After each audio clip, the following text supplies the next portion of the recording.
Este es el Frente Intercontinental del FMLN y canal oficial de la militancia en el exterior, rompiendo el cerco mediático y puente de solidaridad internacional con el pueblo salvadoreño. Enviamos un fraternal saludo a toda la militancia del FMLN en el exterior, así como al interior de nuestro querido país, a todos los colectivos del Frente Intercontinental del FMLN en El Salvador, Canadá, los Estados Unidos, Europa y Australia. También un fraternal saludo a todas y todos los salvadoreños en el exterior y a todas y todos los que nos siguen y comparten nuestras transmisiones en cualquier parte del mundo. Comenzamos.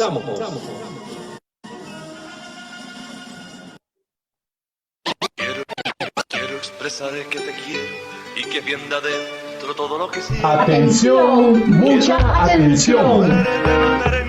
Se viene el segundo aniversario del Frente Intercontinental del FMLN, canal oficial de la militancia en el exterior, Rompiendo el cerco mediático. y puente de solidaridad con el pueblo salvadoreño. 10 de diciembre, de 2 a 4 p.m., hora de El Salvador. Dedicamos este segundo aniversario al comandante Dimas Rodríguez, caído en combate el 12 de diciembre de 1989, en el marco de la ofensiva Hasta el Tope y Punto, también conocida como ofensiva Fuera los fascistas, Febe Elizabeth vive. Y con él rendiremos homenaje también a todas y todos los veteranos del FMLN y a todas y todos los lisiados de guerra del FMLN, conquistadores de la paz y la democracia en El Salvador, selladas con la sangre de todas y todos los héroes y mártires de la revolución salvadoreña. ¡Te esperamos!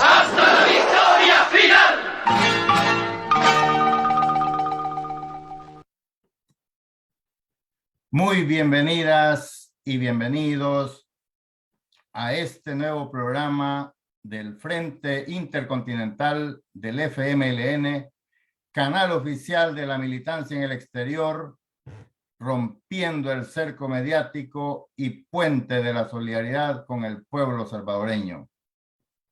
Mi nombre es Alonso Acosta, del Colectivo Digital de Europa, y me acompaña en esta ocasión la compañera Lenina Tejada del Colectivo Digital de El Salvador, con quien vamos a estar desarrollando un nuevo programa que lo lanzamos ahora, titulado Librándonos en Comunión, con el objetivo de establecer el vínculo con las comunidades eclesiales de base y pasar de la opción preferencial por los pobres a la obligación preferencial y su compromiso con los pobres.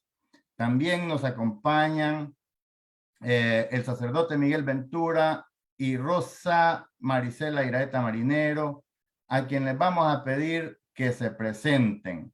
Vamos a darle la bienvenida al compañero Miguel Ventura, que está en estos momentos conectándose, pero vamos a darle la palabra a la compañera Rosy Marinero, para que se presente, nos envíe un saludo a la audiencia, que nos cuente de dónde nos visita, cuál es su comunidad, cuál es el rol que tienen las comunidades, y bueno, que nos hable un poco de su comunidad. Bienvenida, Rosy. Muchísimas gracias. Es un gusto estar nuevamente aquí, como usted ya lo dijo. Mi nombre es Rosa Maricela Iraeta, me dicen Rosy, pero bueno, es un gusto estar aquí.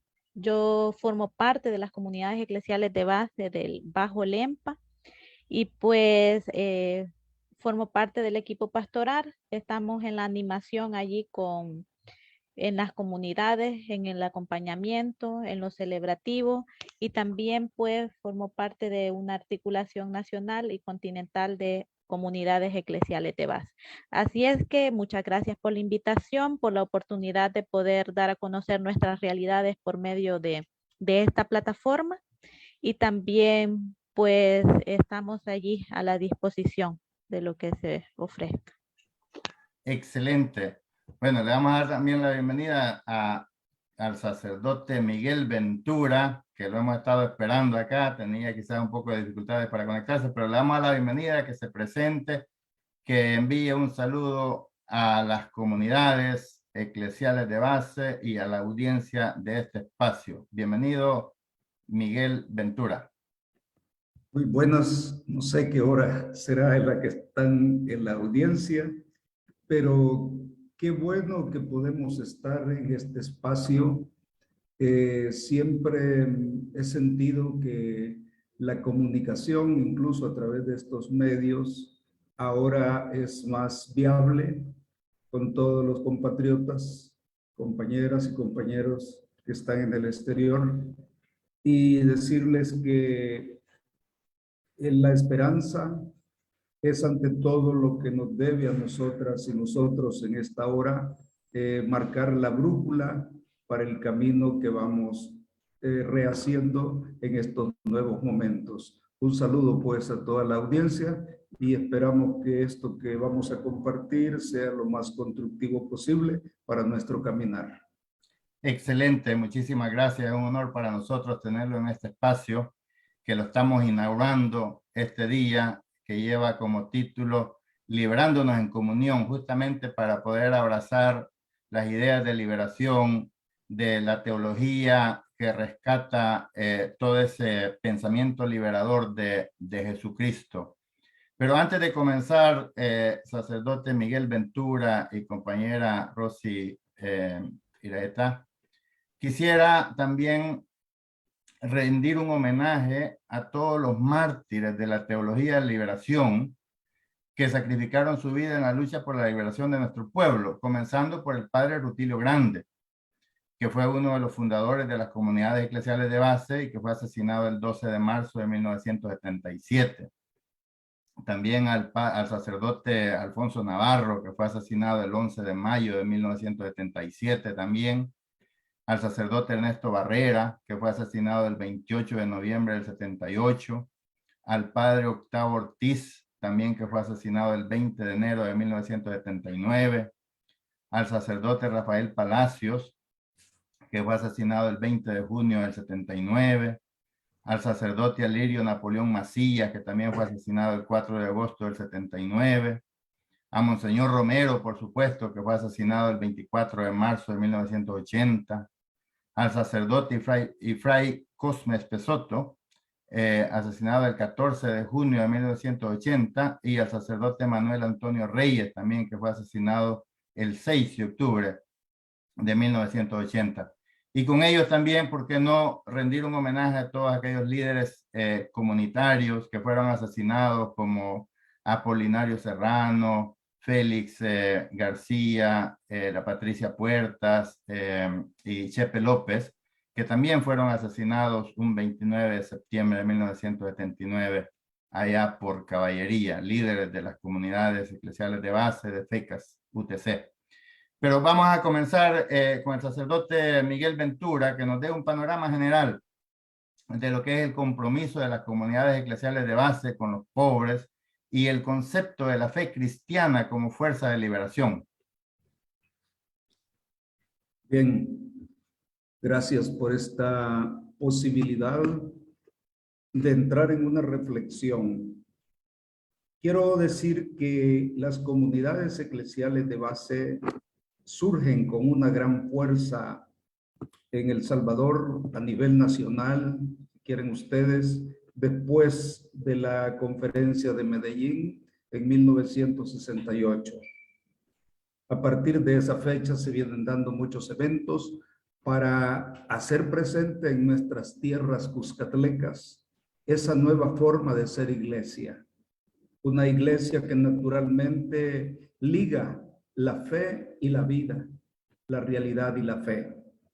Tuvieron pues una época de oro precisamente en el obispado y pastoreado de Monseñor Óscar Arnulfo Romero y todos los mártires que has mencionado. Tuvimos ese momento privilegiado de poder ir al territorio, a las zonas más marginales y levantar la conciencia a través de una evangelización liberadora y también de una metodología que va del ver, juzgar y actuar. Esto fue muy enriquecedor, muy fuerte, muy significativo. Yo quería hacerle como para esta primera parte una reflexión. ¿Qué hubiera sido de Rutilio Grande en cuanto a su testimonio de fe, al encuentro con Dios y con los pobres, en donde está el Dios activo, si no hubiesen sido las comunidades eclesiales de base?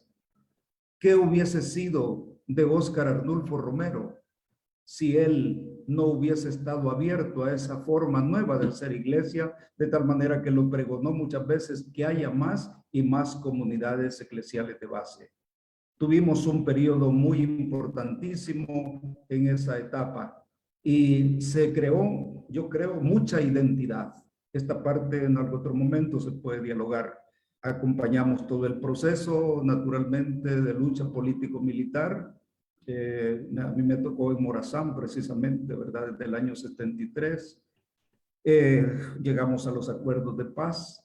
¿Qué ha sucedido después de esa fecha? Naturalmente que hay aspectos externos e internos en la comunidad eclesial de base.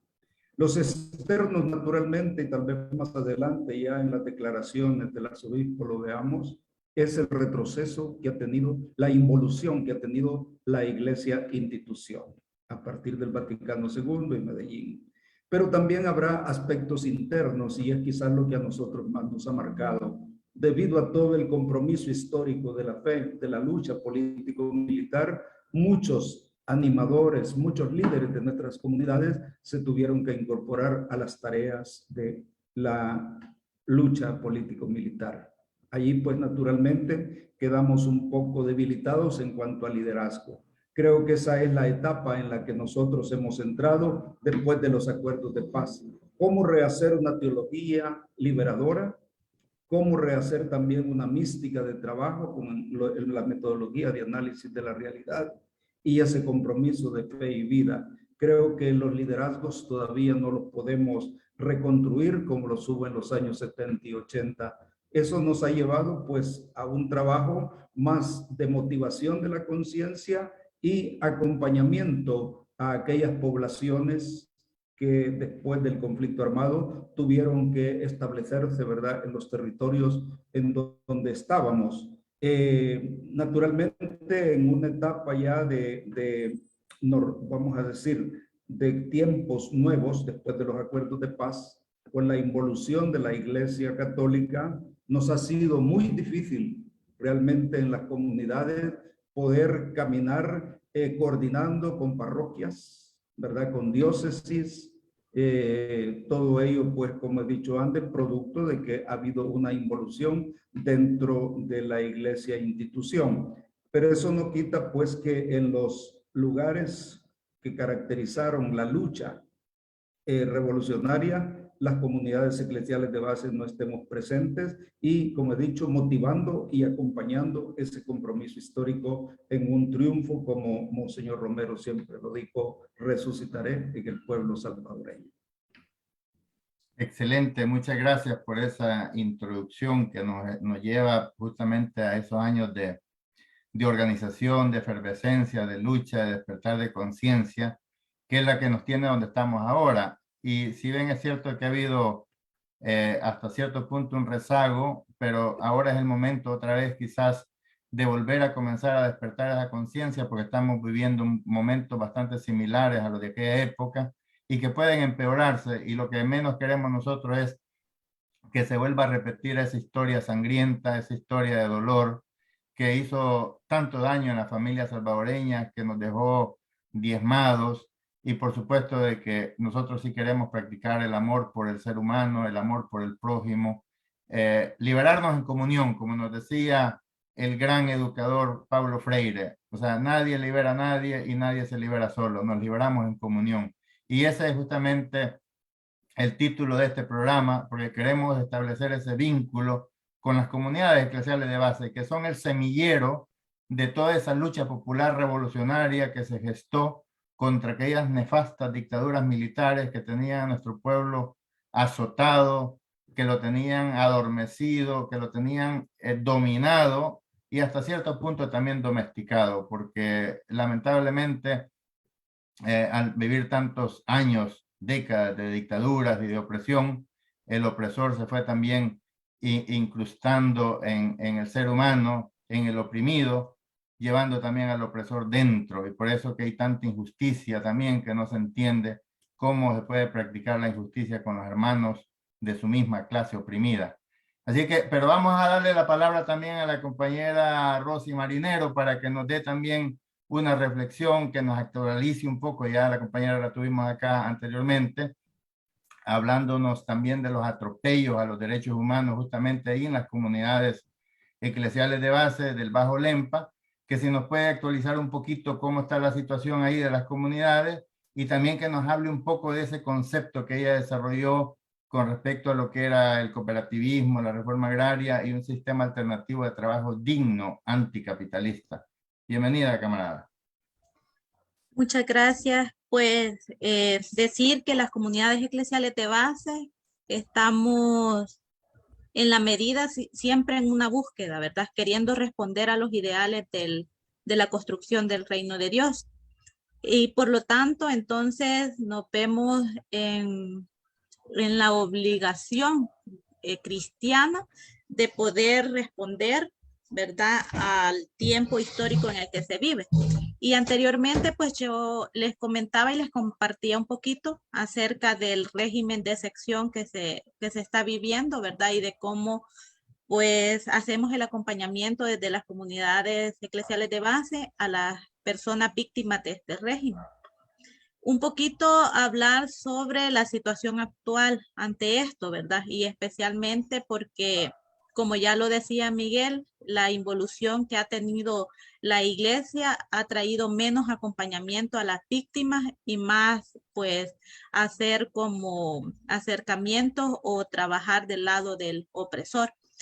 Entonces, actualmente, pues, en la organización tenemos 110 familias que se están vinculadas a la organización y que se ha presentado desde mayo a agosto 110 habeas corpus, de los cuales no hemos tenido una respuesta del Estado, ¿verdad?, para verificar que estas personas que están dentro de la cárcel estén bien de salud, ¿verdad?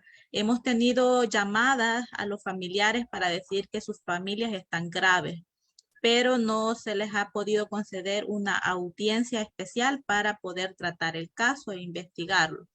Entonces solo saben que están en celdas especiales donde hay gente con desnutrición severa.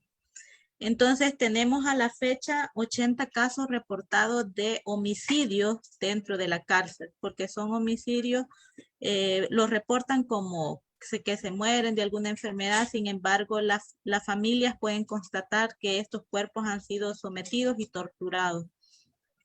Entonces, y estos solo son los que se han reportado, porque sabemos que hay muchos también que están enterrados en fosas comunes. Entonces, ante esta gravedad, ¿verdad?, de atropello a la dignidad, a la vida humana, esto es como una explosión que afecta a los diferentes ámbitos de la vida, ¿verdad? Y con respecto al trabajo que usted mencionaba, pues en nuestra zona se han llevado a la mayoría hombres, ¿verdad? Entonces las familias, ya que pertenecen a una zona agricultora y también que se dedica a la pesca, pues los familiares mencionan que porque la familia, las mujeres de la familia están como centradas en andar dando vueltas de los penal en penal, a las instituciones de gobierno. Entonces, la agricultura en la zona pues ha tenido un desgaste sustancial, ¿verdad? Porque son estos hombres que ahora están presos que no pueden sembrar, y las mujeres que están en la casa, si bien es cierto, también saben y hacen agricultura en sus comunidades, pero les toca ahora hacer tareas de búsqueda por su familiar desaparecido. Entonces también ha disminuido la producción de camarón, ¿verdad? En la zona, porque también está afectado tanto que se han llevado a hombres, pero las familias no quieren, se sienten el temor de mandar a sus hijos a trabajar, ¿verdad? Los que han quedado en la calle porque están, bueno, estamos en latente peligro de poder ser capturados o capturadas si la policía así lo decide, ¿verdad? Entonces, como decía Rutilio Grande, ¿verdad? Él hacía mención en una de sus homilías que las chiltotas tienen un conacaste donde colgar sus nidos para vivir y cantar, pero el pobre campesino no le dejan ni un conacaste ni un puño de tierra para vivir y para que le entierren. Entonces los campesinos no tienen tierra, ni pisto, ni derecho a organizarse, decía Rutilio Grande. Y él decía que esto no era el reino de Dios, sino el reino de la maldad y de la mentira, y es un reino del diablo, decía en su oportunidad Rutilio Grande.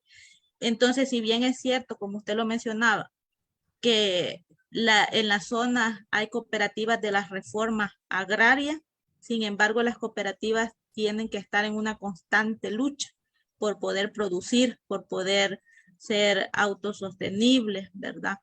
Entonces, pero en medio de tantas malas noticias, pues hay una buena noticia, que la cooperativa Normandía, que ya les comentaba en ocasión anterior, pues el pasado 30 de septiembre ha ganado el juicio contra Bukele por sus tierras, ¿verdad? Entonces, este es el juicio que ya estaba como agotado. Ellos tienen 3 juicios, ¿verdad? Porque era la respuesta hacia un amparo, ¿verdad? Y aquí el amparo en El Salvador, el proceso judicial finaliza con el amparo. A Bukele solo le queda pues irse a instancias internacionales para poder apelar. Sin embargo, el próximo 20 de octubre tienen el juicio contra Josefina, ¿verdad? Que es quien reclama la mayor cantidad de tierra de la cooperativa. Si le ganan a Josefina, ya la cooperativa podría verse libre, ¿verdad? De esta situación que le ha llevado años y desgaste económico y todo esto, ¿verdad? Que implica el tener que pagar aquí la ley en El Salvador o obtener, ¿verdad? Justicia es demasiado caro, son miles y miles que cobran los abogados. Entonces, esta es una buena noticia, ¿verdad? Y para enlazar lo que usted preguntaba, ¿verdad? ¿Cómo hacerle frente a este sistema capitalista, ¿verdad? ¿Qué análisis hace la comunidad eclesial de base para tener un trabajo digno, ¿verdad? Acciones alternativas para hacerle frente al sistema capitalista? Y creemos profundamente que el cooperativismo es esta manera de poder establecer una sociedad igualitaria y económicamente solidaria, ¿verdad? Porque a través de las cooperativas hay un bien común que se trabaja y con la perspectiva de entrar a una soberanía alimentaria en el país para no depender de otros países sobre la alimentación, ya que el capitalismo ofrece destrucción de los recursos naturales a través de los proyectos extractivistas. Entonces las cooperativas son una alternativa al sistema capitalista que ofrece el individualismo. Entonces estamos las comunidades eclesiales de base en esta perspectiva y como le digo, con una constante búsqueda, pues no somos las comunidades de los años 70, de los años 80, ¿verdad? No funcionamos como decía Miguel, como antes. Sin embargo, habemos pocos, pero con ganas de luchar y de seguir enamorando a más personas para que opten por este modo de vivir. Perfecto, gracias Rosy, gracias Miguel por esas reflexiones que sin duda, o sea, marcan también un gran contraste, porque tú lo que estás diciendo, Rosy, es un sistema que confronta directamente al sistema capitalista, que su única divisa es hacer ganancia, hacer dinero de la explotación de todo, no solamente de los recursos naturales, sino que también de la fuerza de trabajo de los seres humanos.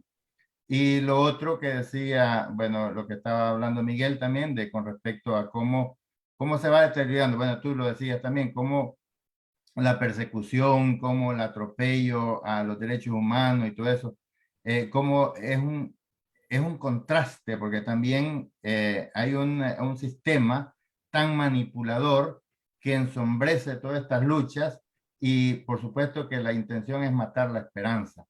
Pero voy a pasarle los micrófonos también a la compañera Lenina Tejada, que está acá con nosotros, que les va a hacer unas preguntas para que también se dirija a la audiencia y ella va a profundizar un poco también sobre estos temas que hemos venido ya desarrollando a la entrada. Bienvenida, Lenina.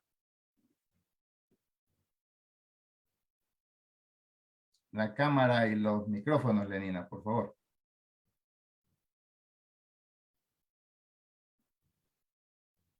Bueno, la compañera Lenina Tejada está en El Salvador, es parte de los colectivos de El Salvador, pero parece que está teniendo un poco de dificultades ahí con la parte técnica. Bueno, pero vamos a comenzar quizás haciendo una breve también reflexión. Ya Miguel lo estaba entrando un poco en eso con respecto a... parece que me está llamando acá, pero le voy a... sí, con respecto a las declaraciones que hacía el arzobispo Escobar Alas, que no se corresponde directamente quizás con el sueño o la esperanza que tienen las comunidades eclesiales de base, tomando en cuenta el concepto de organización, el concepto también de el sueño de construir el reino de Dios en la tierra, digamos, de donde nos veamos como hermanos, y ahora se siente una persecución de parte del sistema y que se trata de opacar. Entonces, sin embargo, se siente que las declaraciones que surgieron del arzobispo de San Salvador como que contrastan con esa realidad. ¿Qué nos puede decir el sacerdote Miguel para ir avanzando un poco en ese tema?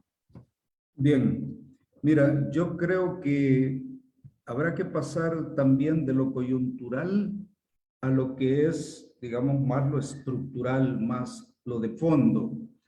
Yo quisiera en esta reflexión compartir con todos los compañeros, compañeras que estamos en este espacio, plantear algo que para Monseñor Romero fue muy claro en enero de 1980.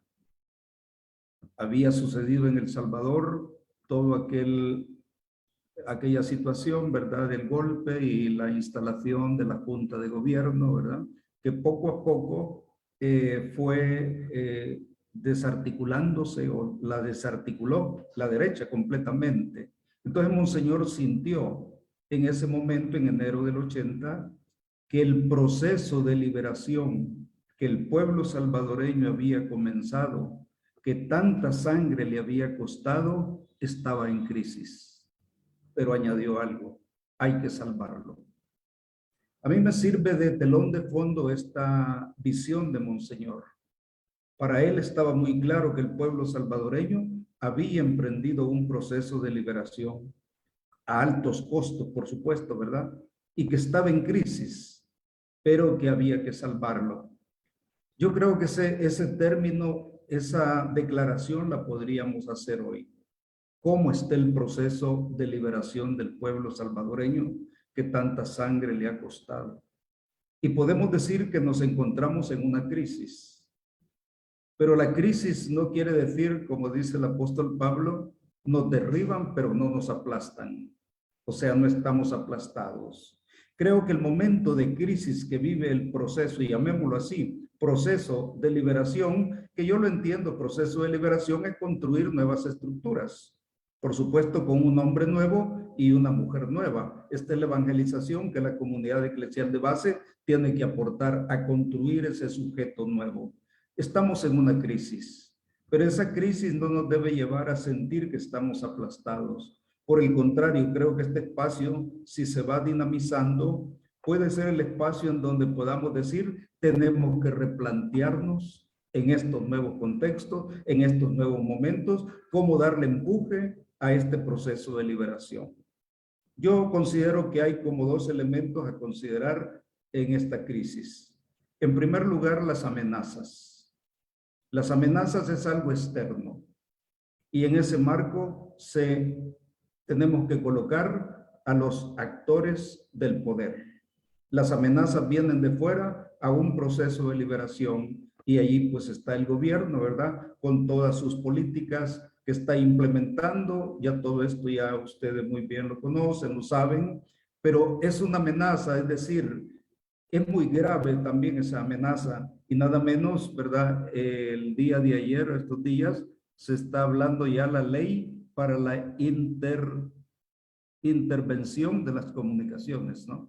Está ese proyecto, ¿verdad? Nefasto para poder seguir queriendo acallar la voz del pueblo a través de muchas estrategias, pero digo, todas estas son amenazas graves, por supuesto, pero tenemos que verlos así, como algo externo a ese proceso de liberación, todas las leyes, decretos, todas las estrategias, ¿verdad?, que están llevando a querer acallar la voz del pueblo y colocar naturalmente un régimen autoritario. Para mí es claro que este régimen autoritario va a tener como base, como pedestal, como pies fuertes, un ejército. Y sabemos que la política va orientada allí, ¿verdad? A fortalecer un ejército que le pueda mantener en el poder. Esta es una amenaza, pero quiero pasar, y allí en esa amenaza podemos colocar también la iglesia institución. Creo que las declaraciones, pues, del arzobispo, tenemos que verlo como ha habido, decía antes, una involución por parte de la Iglesia Católica y con estas declaraciones que él ha hecho, que me parecen hasta cierto punto, yo creo, tal vez el término habrá que usarlo más, irresponsables, sí, declaraciones irresponsables en un momento de crisis que vive el pueblo, crisis de esperanza, crisis de construcción de su propio destino, porque esto es lo que llamaba Monseñor a eso, ¿verdad? El propio destino. Creo que son declaraciones, yo digo, irresponsables, perdone la palabra, ¿verdad? Pero Monseñor Romero no lo haría. Qué doloroso el video que planteaba ahí, él dando declaraciones y frente a la catedral, familiares de víctimas pidiendo una audiencia y parece ser que el video presentó que él salió por otra puerta, ¿verdad? En vez de salir a atender a las víctimas. Yo digo, escuchó más la voz del opresor y no la voz del pueblo y la voz de las víctimas. Pero este es un elemento que tenemos que irlo considerando como una amenaza. Pero internamente, ¿cómo está el proceso de liberación que el pueblo ha comenzado? Es digno de alabar, es digno de resaltar la voz de las organizaciones que en este momento en el pueblo están levantándose para exigir que se atienda los derechos humanos. Esto me parece importante, que es un elemento. La comunidad eclesial de base, teniendo en cuenta la evangelización, toca dos elementos o tres elementos en la evangelización. Primero, el anuncio de la buena noticia, es decir, que los pobres son los llamados para construir una nueva sociedad. Su fuerza es decisiva para construir una nueva sociedad y en esto creyeron todas nuestras heroínas y mártires. Y esa fuerza es inclaudicable. Sigue adelante. Segundo, la denuncia. Es la voz profética que debe haber, ¿verdad? Ante la represión, ante los bloqueos, diríamos, de los pueblos por construir su propio destino. Y el tercer componente es la conversión y el cambio. Esta es la parte interna y tenemos nosotros que aceptar que muchas veces no hemos trabajado integralmente todo esto. El anuncio, la denuncia y luego los resultados de una construcción de un hombre nuevo y una mujer nueva. De tal manera que en este nuevo momento yo quisiera plantear ante esa amenaza que también ha constituido las declaraciones del señor arzobispo, cómo tenemos que retomar como comunidades eclesiales de base el rol, el papel que nos toca dentro de este momento nuevo que vive la sociedad salvadoreña. Y en este sentido, pues, es unirnos. Monseñor habló que el elemento para darle nombre que iba a posibilitar ese proceso con mucha fuerza, con mucha vitalidad, era la construcción del sujeto histórico y social. Creo que tenemos que ver cómo construimos esas estrategias. Ustedes muy bien lo hablaban. Estamos recurriendo a Paulo Freire porque sí, nos ayudó en los años 70, ¿verdad?, a desarrollar un proceso de construcción de nueva conciencia. Todas las temáticas que él fue desarrollando. Quiero decir que nosotros como movimiento social y las comunidades eclesiales como parte de ese pueblo, tenemos que empezar a bajar a la base.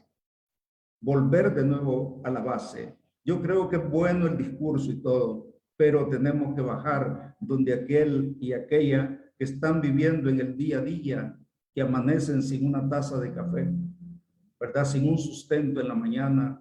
¿Cómo estar al lado precisamente de las víctimas que va generando el sistema? Pero son solamente con un trabajo, conviviendo en esa base, podemos nosotros realmente construir la esperanza nuevamente que tiene que surgir desde abajo. Creo que estas temáticas las podemos ir quizás abordando, ¿verdad?, en unos tiempos futuros, pero quiero decir, las declaraciones pues se ubican como en esa amenaza que se une al poder actual, al poder de facto en este momento para bloquear la construcción de un pueblo que quiere definir o tiene que definir su propio destino. En ese sentido, pues, se puede abundar mucho, pero quiero dejarlo planteado que lo que ha hecho el señor arzobispo es unirse más bien a un bloque de poder que atenta contra la soberanía, aunque este término lo usa el gobierno, pero es un término mal empleado naturalmente. Soberanía quiere decir tener la libertad para construir el propio destino, ¿verdad? En lo económico, en lo político, en lo social, en lo ecológico, en lo cultural. Eso es soberanía, ¿verdad? Pero en este momento esa dinámica no se percibe desde los poderes fácticos. Muchas gracias, sacerdote Miguel, por esas reflexiones tan profundas, porque sí nos llevan a la reflexión de que solamente el pueblo salva al pueblo y tenemos que reencontrarnos en ese sentido de identidad como clase oprimida, lo que nos decía Pablo Freire. De lo contrario, no podemos hacer la unidad porque llevamos el opresor dentro que no nos permite ver al hermano como otro oprimido, que tenemos que liberarnos en comunión. Le voy a dar la palabra a la compañera Lenina, que se nos escapó un ratito ahí por la parte técnica, pero tal vez en honor al tiempo que también va avanzando, este programa está contemplado para 1 hora, pero quizás nos vamos a pasar un poco porque el tema es bien interesante. Tenemos 2 invitados. La compañera Lenina tiene unas preguntas ahí que son muy interesantes. Yo ya me tomé el abuso, Lenina, de hacerle la primera pregunta al sacerdote Miguel. Muy bien, gracias.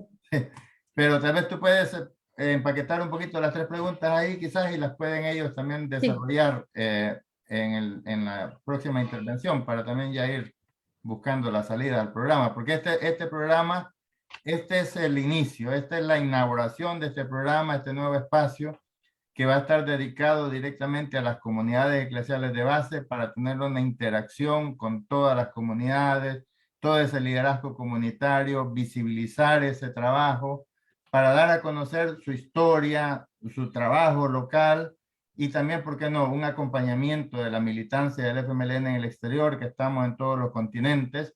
Este es un espacio del Frente Intercontinental del FMLN. Estamos con los colectivos en El Salvador, Estados Unidos, Canadá, Europa y Australia. Así que la militancia en el exterior está viendo este programa y vamos a seguir acompañando. Esa es la idea.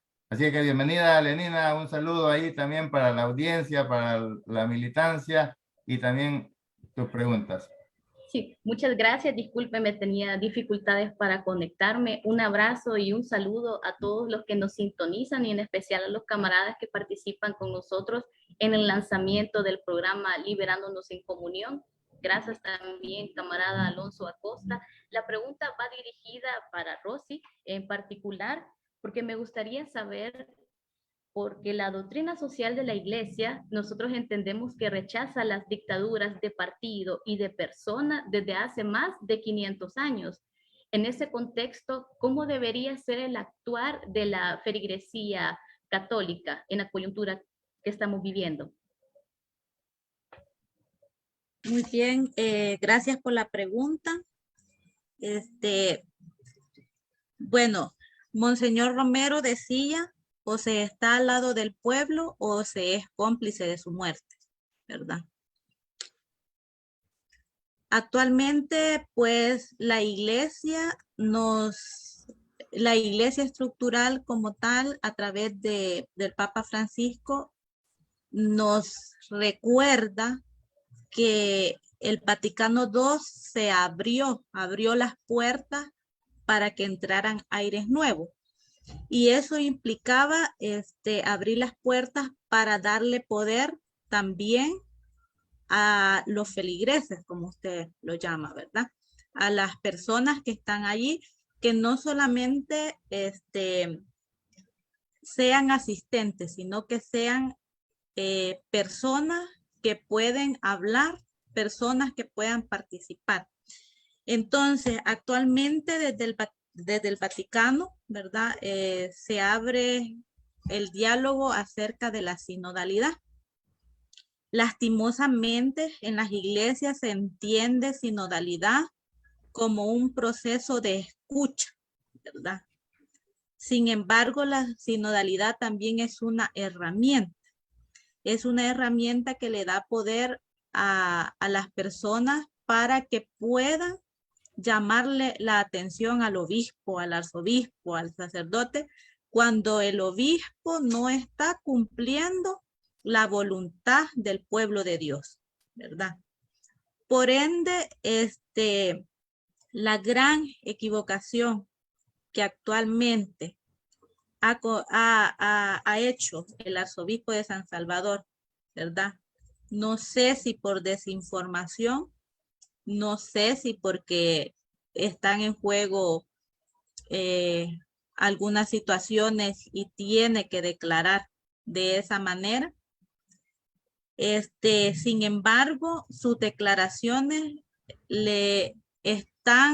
no tienen nada de profetismo y están contrarrestando la opción preferencial por los pobres o la doctrina social de la iglesia, que, bueno, al ser realista, en la iglesia institucional no hay doctrina social, ¿verdad?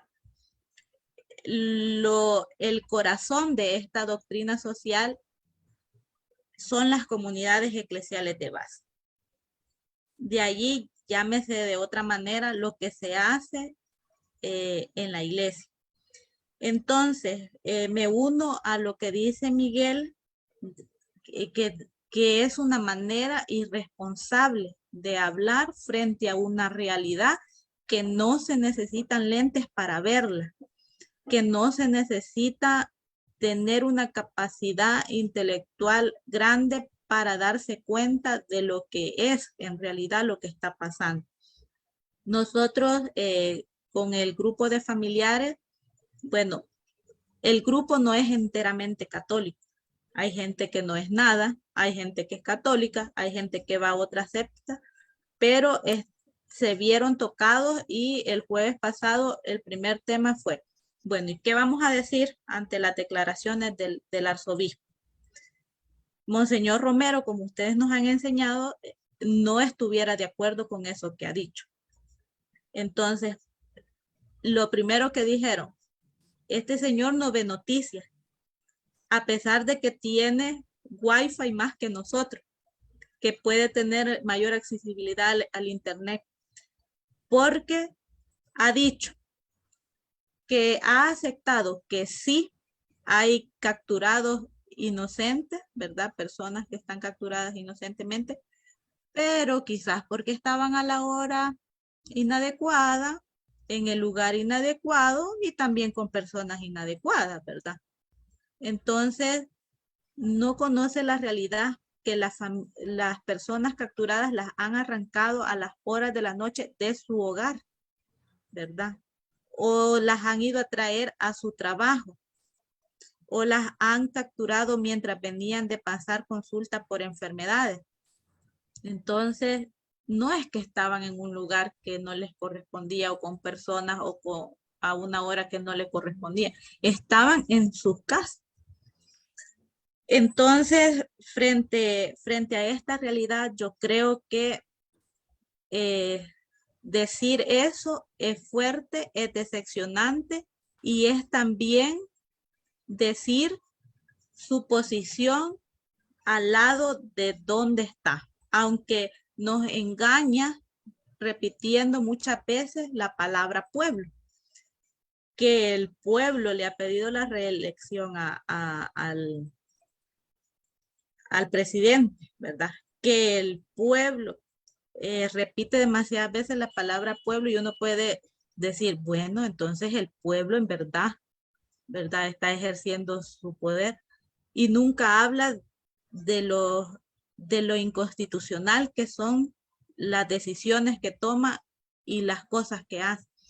Entonces, ante esa pregunta yo creo que por ahí podría un poquito iluminar, si así se podría decir, ¿verdad?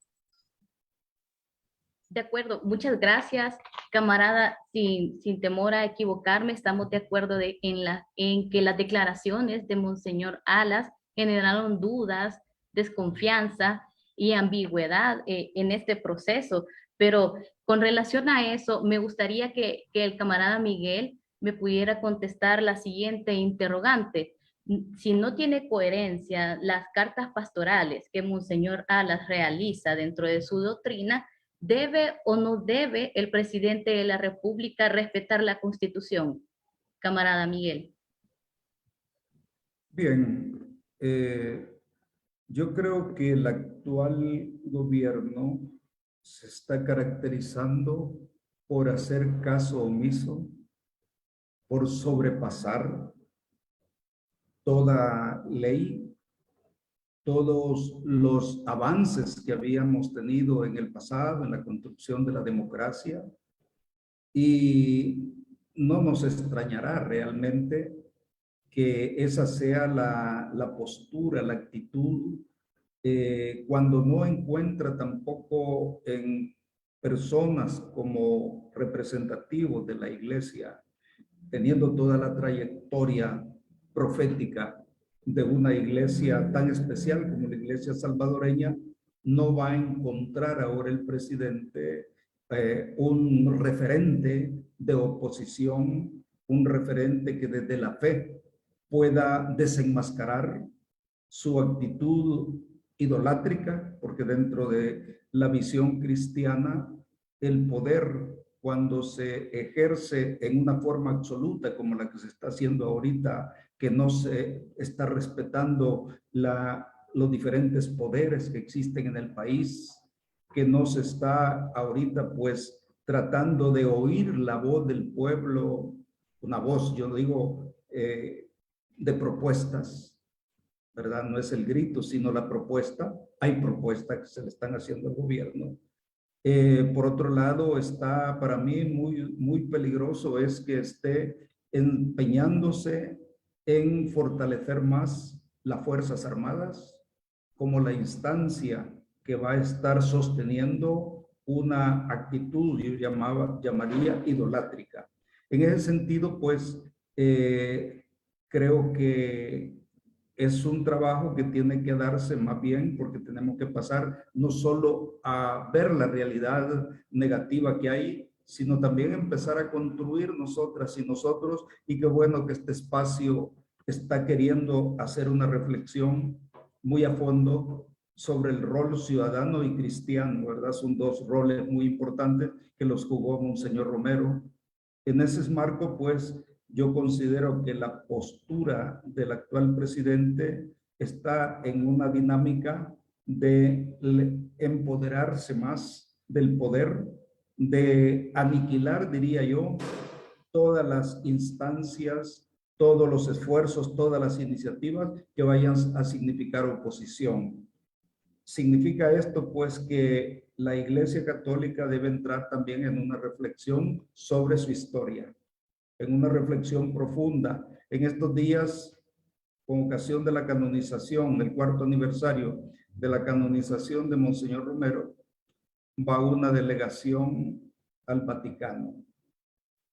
Me parece muy hipócrita que se quiera ir al Vaticano a decir que dan las gracias por haber beatificado al padre Rutilio Grande, al padre Pesotto, a Nelson y Manuel, cuando en realidad el testimonio de ellos en este caso, no se está asumiendo, no se está realmente resaltando que su beatificación, su subida a los altares fue por una coherencia entre la verdad que decían y la verdad que practicaban.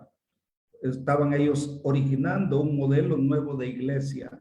Me parece pues que eso tiene que desenmascararse y ojalá el Papa, como en el caso de la visita que hicieron los obispos hace varios años cuando le fueron a dar gracias por la beatificación y canonización de Monseñor Romero, el Papa les dijo enfrente a los representantes de la conferencia episcopal: Monseñor Romero fue mártir antes de que lo mataran, fue mártir cuando lo asesinaron y fue mártir después que lo asesinaron. Y quienes lo asesinaron no solo fueron las balas, sino las lenguas. Y aquí dijo, en este grupo hay algunos que también fueron causas de asesinato para Monseñor Romero por sus acusaciones. Quiero decir pues que estamos en un momento urgente de reflexión. Creemos que puede haber crisis dentro del pueblo y tenemos una feligresía. El micrófono se le cerró, Padre Miguel. El micrófono. Tenemos una historia muy dura en 500 años, en donde no se formó al ser humano, una doctrina que muchas veces fue cómplice para esclavizar y aniquilar la conciencia de nuestras feligresías. Estamos en un proceso y las comunidades eclesiales de base, con ese trabajo de hormiga, tenemos que ir construyendo ese nuevo sujeto histórico en nuestras feligresías, aunque sean conservadoras, pero tenemos que ir abriendo ese camino en este momento. Pero repito, la situación del actual gobierno se ha endiosado en el poder y sigue esa dinámica que va a seguir poniendo de rodillas, queriendo poner de rodillas a un pueblo heroico que ha luchado, que ha dado su vida, y allí es donde nosotros tenemos que retomar ese espíritu de nuestras heroínas y mártires. Muy bien, gracias, camarada. Solo quiero cerrar mi participación haciendo ver que si los liderazgos religiosos de la popular salvadoreña no hubiera sido tan poderosa como lo fue en la década de los 70 y en la década de los 80. Entonces, en este contexto, camarada Rosy, la Iglesia Católica puede regresar a su Lenina, disculpa, creo que tienes el teléfono cerca de la laptop, si lo puedes quitar porque está haciendo interferencia. Sí, no lo hemos entendido bien. De acuerdo, les mencionaba de que sin los liderazgos religiosos, la lucha popular salvadoreña no hubiera sido tan poderosa como lo fue en la década de los 70 y en la década de los 80. En este contexto, quería consultarle a la camarada Rosy si considera que la Iglesia comunidad popular salvadoreña puede regresar a sus raíces. No sé si alcanzaste a escuchar. Bueno, te No se decía de entendió. que el movimiento popular fue fuerte gracias a que hubo un fuerte vínculo con las comunidades eclesiales de base. Que si estamos volviendo a esos momentos de volver a regresar y que si es posible que se vuelva a regresar a tener ese, como ese rol en las comunidades eclesiales de base. Así lo entendí. ¿Era para Rosy? Sí. Ah. Sí, bien. Bueno, como decía Miguel, las comunidades eclesiales de base tienen el llamado a ser comunidades proféticas, de denuncia, de anuncio y de la búsqueda de la conversión. Entonces, los tiempos de hoy, aunque son semejantes a lo que se vivió en los años 70 y 80, bueno, la mejor comparación la puede hacer Miguel, ¿verdad? Pero según quienes han vivido la guerra y antes de la guerra, pues dicen que estamos volviendo hacia allá. Entonces, si la misión de las comunidades eclesiales de base es insertarse en la realidad, porque somos parte de esta realidad, ¿verdad? Somos parte del pueblo pobre. Hablamos del pueblo pobre, pero somos parte de ese pueblo. Hablamos del pueblo oprimido, pero desde todos los ámbitos también somos oprimidos. Entonces, yo creo que no con la fuerza que se hizo en los años 70 y 80, pero sí estamos llamadas a hacer una incidencia, ¿verdad?, en la organización. Y posiblemente podamos llegar a ser perseguidas como en los años 70 y 80, pero eso no lo vamos a determinar las comunidades, porque las comunidades no buscan ser perseguidas, sino que lo determina el opresor, ¿verdad? El gobierno, el sistema. Entonces, actualmente estamos dando pasos para acompañar a las víctimas. Las comunidades que son más jóvenes, pienso yo, estamos dando estos pasos porque también hay que ser realistas y que las comunidades que están, hablo por mi comunidad, ¿verdad? Los señores, las señoras que vivieron la guerra, dicen, les apoyamos, les respaldamos, pero no queremos volver a vivir eso, ¿verdad?, de persecución y de todo eso. Entonces, pero tenemos el ejemplo de ellos y ellas y el respaldo.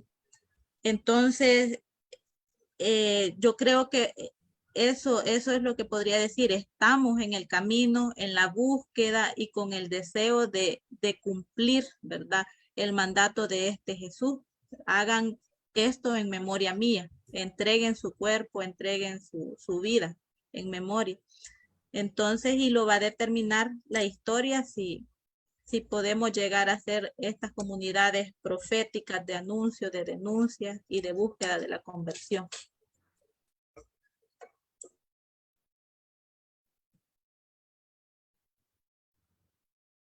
Bien, eso sería el espacio, camaradas, y vamos a continuar con las reflexiones. Quiero agradecerles la oportunidad de estar con ustedes y de que participen en el lanzamiento de que es su programa, Liberándonos en Comunión. Perfecto, muchas gracias, Lenina. Vamos a leer unos mensajes que han llegado por acá. Bueno, antes de ir cerrando, pero dice desde Milán, Italia, para Rosy Marinero y Miguel Ventura, un gran saludo en la distancia.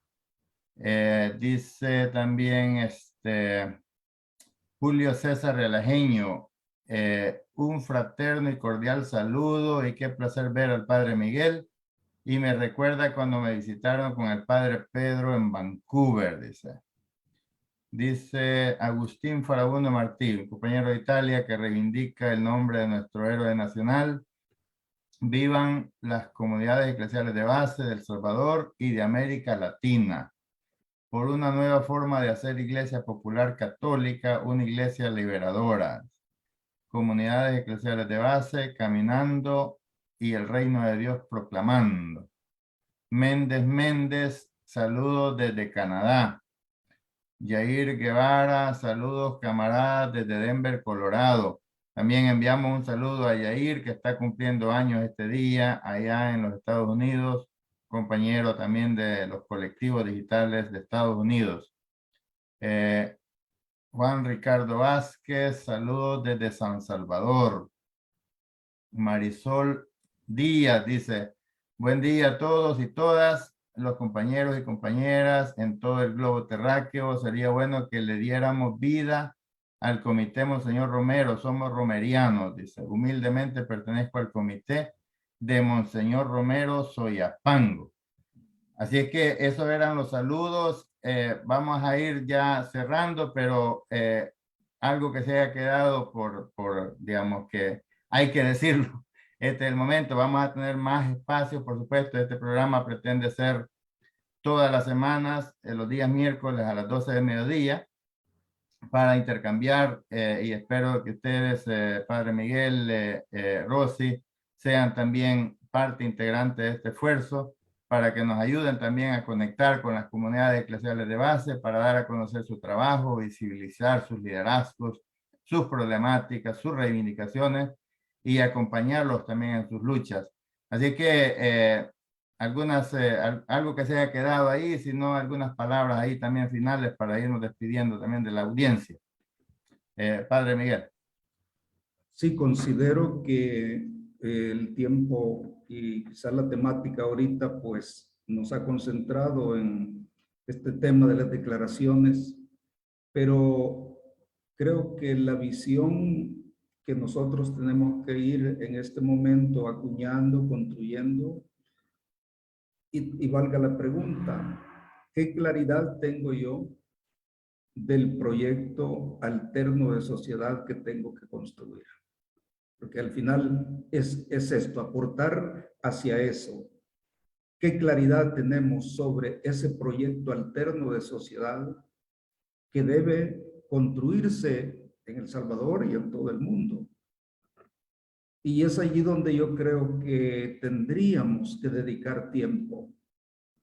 ¿Cuáles realmente son los componentes de este proyecto alterno, histórico, de sociedad?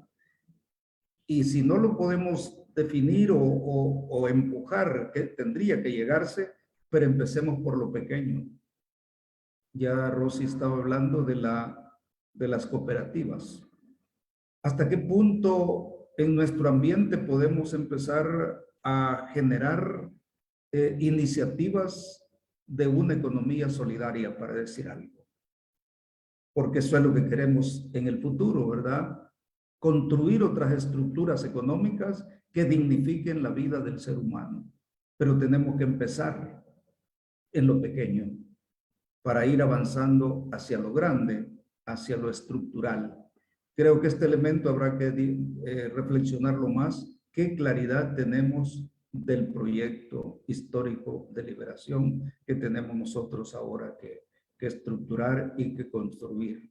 Y la mística también, ¿verdad? Creo que es un nuevo momento en donde quizás muchas cantidades de personas van a ir tratando de ver coherencias, referentes, que es lo que ahorita pues yo le pregunto muchas veces en los municipios a los jóvenes, para ustedes, ¿quién es el referente en este municipio?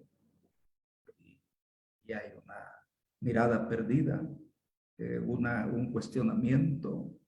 Y si le preguntamos a los miembros de la familia, ¿es tu papá, es tu mamá, es tu hermano algún referente en tu seno familiar que esté desarrollando valores, principios, ideales, sueños que inspiren? Yo creo que desde lo pequeño tendríamos que empezar a construir los componentes de este modelo nuevo de liberación. Y yo creo que este espacio, pues si lo vamos tratando de conjugar, puede ser que estemos dando los pasos en un nuevo contexto, en un nuevo momento. Así que agradecerle realmente esta posibilidad que nos han brindado en esta hora. Gracias, Padre Miguel. Bueno, me da la pauta para decir dos proverbios orientales. Uno, que hasta el camino más largo comienza con el primer paso, y este es el primer paso que estamos dando. El otro es que educa a los niños para que no tengan que corregir los adultos. Y eso es importante, la niñez, la juventud. Nosotros tenemos que apostarle a eso. Y eso que está diciendo Padre también, o sea, cómo identificar las fórmulas para salir de la dependencia de ese sistema que nos mantiene dominados.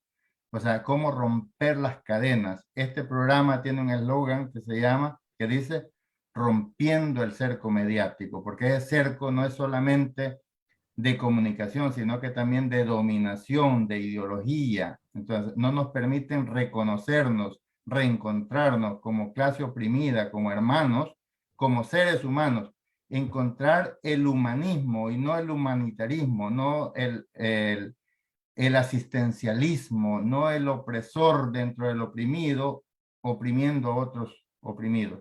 Así que es un gran reto, lo sabemos, o sea, y lo hemos hecho conscientemente así, porque sabemos de que nosotros como salvadoreños en el exterior todavía tenemos un aporte que dar, tenemos un deber con nuestra base, con nuestras comunidades, con nuestro pueblo.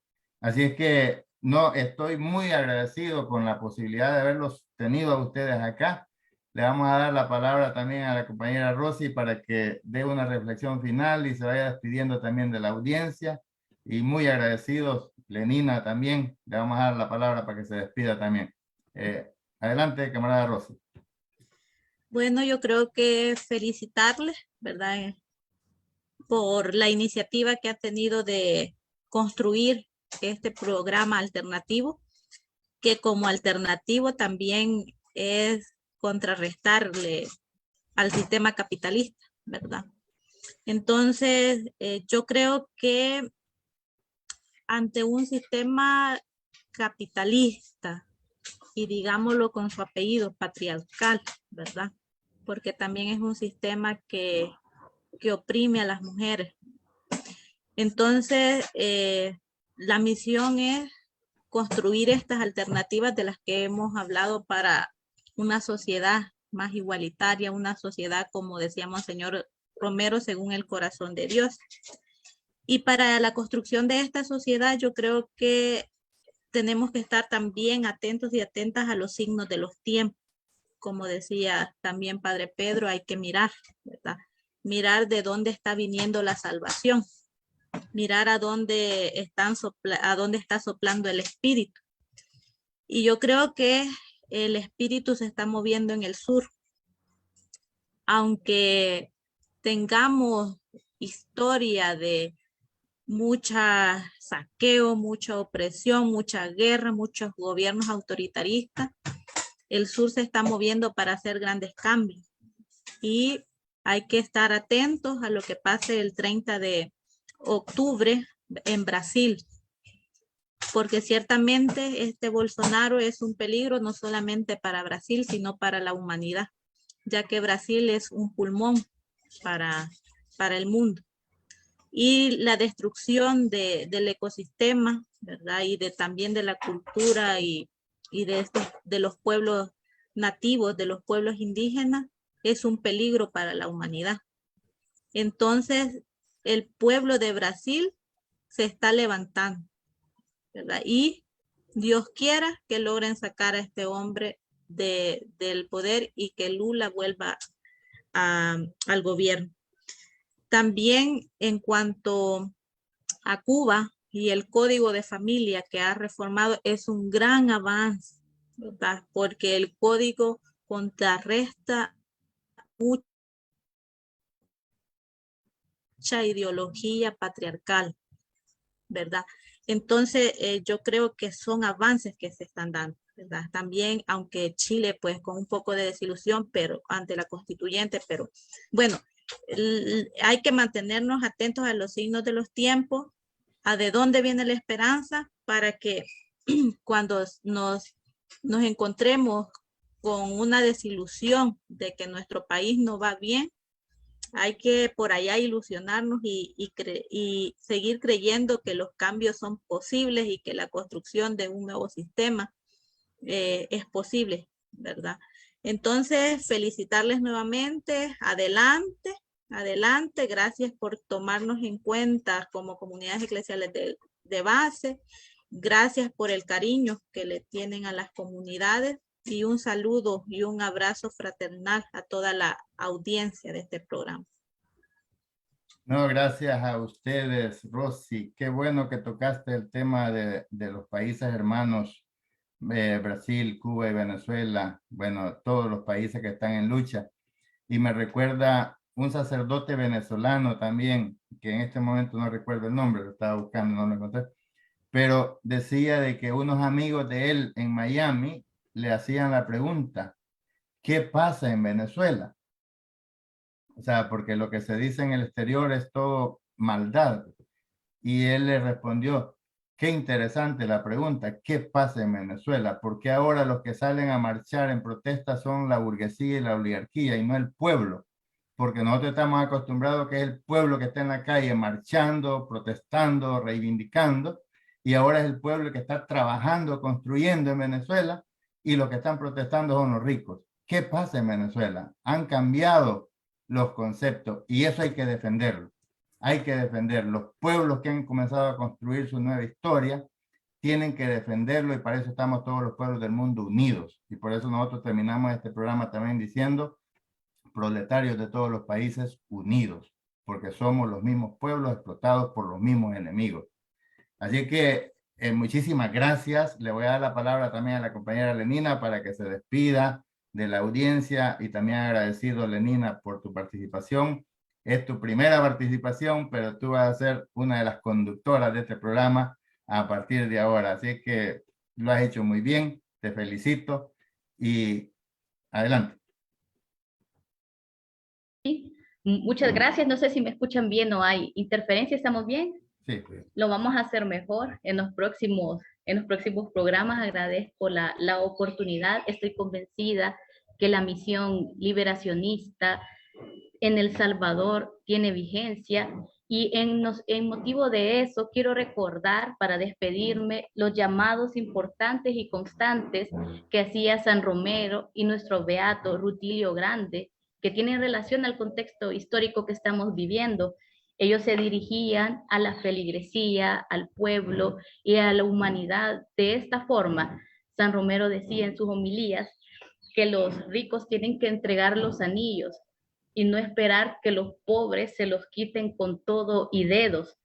Y también quiero recordar las palabras tan importantes de nuestro beato Rutilio Grande cuando él manifestaba que nos teníamos que salvar en racimo, nos teníamos que salvar en mazorca, que nos teníamos que salvar en matata, o sea que en comunidad. Con esto debemos de recordar de que nadie libera a nadie, ni nadie se libera solo. Nos liberamos y nos liberaremos como en la década de los 70 en comunión. Muchas gracias. Perfecto, muchísimas gracias a ustedes.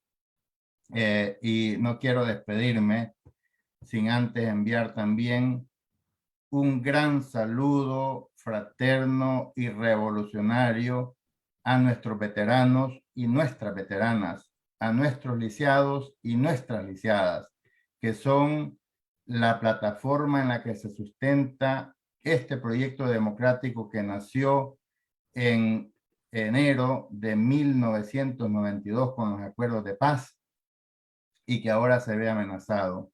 Quiero enviar mis felicitaciones al Frente Farabundo Martí para la Liberación Nacional, que pronto estará cumpliendo 42 años de su fundación, el 10 de octubre de 1980, y ha sido batallas tras batallas por defender un espacio democrático, un espacio mejor para nuestra humanidad, para nuestra sociedad. Felicitar a esas nuevas generaciones que siguen creyendo en este proyecto, agradecerles la continuidad de esas banderas de lucha y que no los vamos a defraudar. Los que dimos las batallas allá en los 70, 80, 90, seguimos aquí a la par de ustedes y nos alegramos que ustedes ahora retomen esas banderas y le den continuidad, y nosotros vamos a seguir acompañándolos porque ahora son ustedes los que conducen este proyecto rumbo a una nueva sociedad, como decía el padre Miguel Ventura, buscando las fórmulas de esa sociedad que nos libere de las cadenas de opresión y de dominación. Así es que mis felicitaciones en este 42 aniversario al FMLN por mantenerse firme junto a esos valores y principios que fueron definidos como la filosofía de vida del hombre y la mujer nueva. Así que también recordar la caída en combate del comandante Ernesto Che Guevara, que el 9 de octubre se cumplen 55 años de haber sido asesinado en Bolivia, donde también estaba dando una batalla por liberar a ese pueblo de las cadenas de opresión. Vaya mi respeto, mi admiración y mi homenaje al comandante Ernesto Che Guevara y junto a él a todos nuestros héroes y mártires, a todos los veteranos y veteranas, lisiados y lisiadas del FMLN, que son los constructores de la paz y la democracia en El Salvador. Así que me despido a nombre del Frente Intercontinental, agradeciendo al sacerdote Miguel Ventura, a la compañera Rosy, a la compañera Rosa Marinero, por haber participado en este espacio, dándonos todas esas reflexiones, sus conocimientos y exhortando a la militancia en el exterior a sumarse a este esfuerzo, porque este es el esfuerzo de romper el cerco mediático para visibilizar las luchas de nuestro pueblo, que no se vean desesperanzados con este atropello de sus derechos. Exigimos la libertad para las y los presos políticos y a todos los presos inocentes por este régimen dictatorial que mantiene sometida a nuestra sociedad con un régimen de sección en total violación flagrante a la Constitución. Agradecemos a la solidaridad internacional por el apoyo que nos han dado, nos dan y nos seguirán dando en esta lucha por nuestra liberación, por la paz y la democracia en El Salvador. No más persecución política, dictadura, nunca más. Proletarios de todos los países unidos. Que viva el FMLN.